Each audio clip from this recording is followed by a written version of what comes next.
I'm very excited to introduce to you this new campaign that we are part of here at Christian Concern, and we're doing it in association with Josephine Quintavalli. Josephine, you and I have been campaigning together now over many years, and this is another new initiative. It's not the first time we've campaigned on the human embryo, but No. I think this, because we did the animal-human hybrid right. challenges, etc.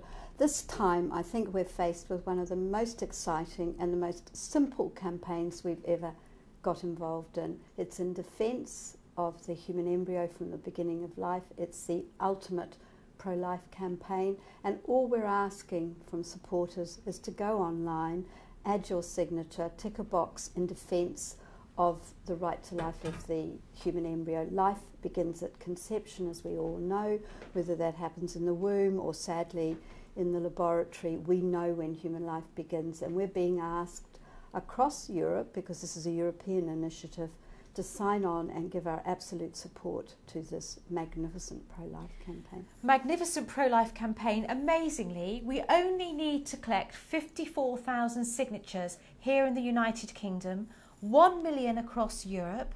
From at least 7 countries. From at least 7 countries. Yeah. And if we do that, then what happens next, Josephine? Well, then we've taken part in a European initiative called a Citizens Initiative, and we can raise at European level legislation to not to give absolute defence to the human embryo, unfortunately, but to prevent any destructive patenting or sort of scientific application of use of the human embryo. So that's the essence of this. It's a big vote in defence of the right to life of the human embryo, of the humanity of the human embryo, to state that the human embryo is just not some body tissue, it is a human being.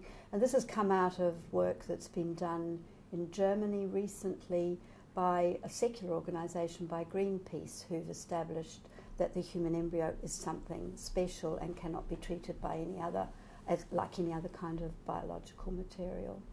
So there we are, a magnificent campaign to recognise the humanity of the unborn child, one of us, the most fragile, the most vulnerable life that exists.